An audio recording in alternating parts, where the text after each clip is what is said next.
Hello, I'm Patrick Walsh, high school principal at Hutchinson High School, and I'm here to talk to you about the progress of the construction at Hutchinson High School.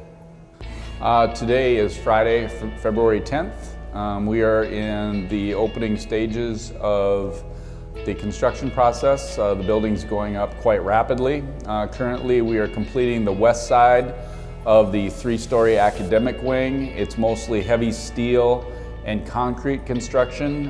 Just a couple days ago, they enclosed the first parts of the three-story building, so they are working inside the building, inside where they've got it sealed, and they've got construction teams on the interior of the building. So over the next month, you're going to see a total,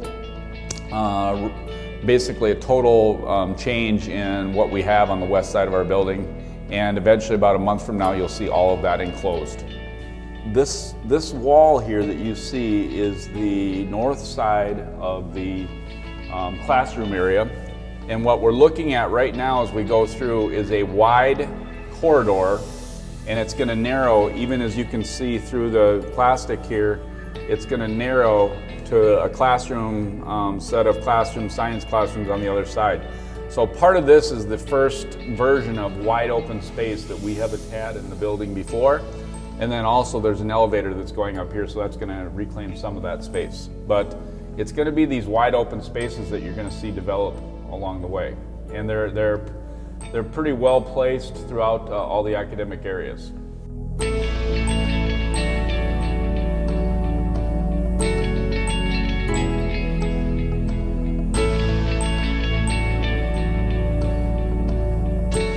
As you can see here, you're going to notice these concrete footings. Some of these footings are up to 60 cubic yards of concrete.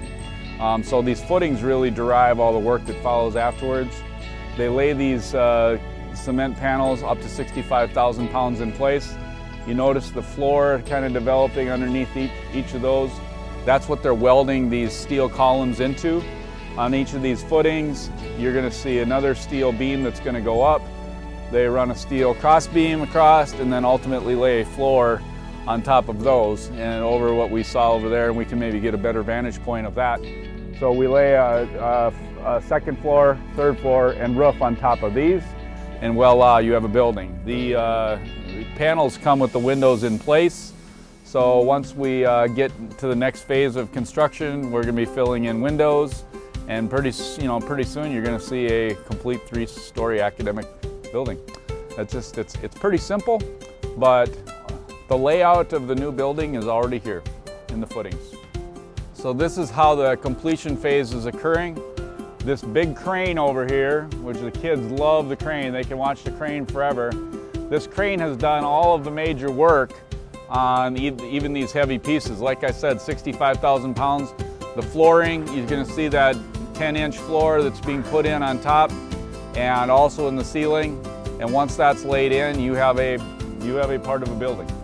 And they're just pulling out this whole little section, this whole academic area is probably going to be all paneled in the next week.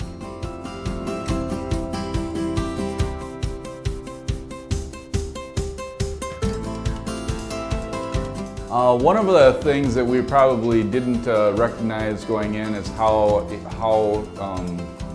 I would say how interesting the crane would be to our students. Even our older students, they're writing papers about the crane. They're having crane dreams because they are seeing this crane and watching the crane do the work, because this crane is amazing. You know, 65,000 pounds, moving steel, having spinning steel, you know, up at 20 degree below weather, and this crane is still operating. So the kids are very enamored with our crane.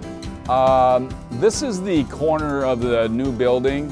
As we walk out here, this is one of our two beacons. There's a beacon on this side. It's going to be a tall glass structure that's going to be lit up at night with all the interior lighting. And then there's a beacon on the west side. You're actually going to come off of the Roberts School Road. You're going to be heading this way, and you're going to see this northwest facing building. And in here, you're going to walk through here. This is where the office is going to be. This is a secure office. So you're going to have to actually walk through the office during the school day to get into the building. So when students are late, they're going to be coming into the office. That'll be the only entrance to the building. Same way for checkout, you're going to actually walk through the office to check out as well. So we're going to have that opportunity to make sure that securing our entrances. There will be other places where you can get in and out of school. However, during the day, they're going to be secure. So we're really forcing that traffic this way. From here, you've got that start of the angle, and that goes across the administrative area, and then it further increases till that angle crosses the fax areas and hooks into the three-story building. So what we're looking at here, this whole big rectangle of 100 feet by like 200 feet, that's the destruction part that's happening in May, and we'll continue with the commons area. And then they're going to hook those two areas together, and that's when we're able to start school again in the fall.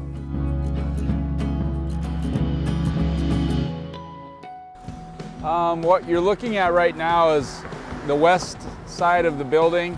This is the area that's going to get enclosed. This enclosure is going to happen in the next week or a week and a half, I would say, using the same construction techniques that they've used for the past 2 to 3 weeks. So the building itself is getting sealed up in a relatively short 5 to 6 week window of time. This is also our construction staging area, and the way this kind of operates is these big semis come in with up to a 65,000 pound panel. They wheel it in, they back it up, the crane grabs a hold of it, lifts it up off of that semi-trailer, wheels it over. There's an 80-foot window that the construction zone, we'd call it, and this crane wheels it up over the school up to about a 35-foot radius, and then they snap that panel into place. And so that the crane itself is doing a major part of the steel and cement construction for this building. All of our contractors are in this area, so as we go, all the heavy equipment that we're using, that crane has got a 200,000 pound counter anchor on it, counterweight on it. So to offset the weight from the panels, they've got I think it's 208,000 pounds strapped to it. So it's a fairly significant piece of equipment. You could venture as to how much that crane is worth, but it's a significant player in the construction of this building.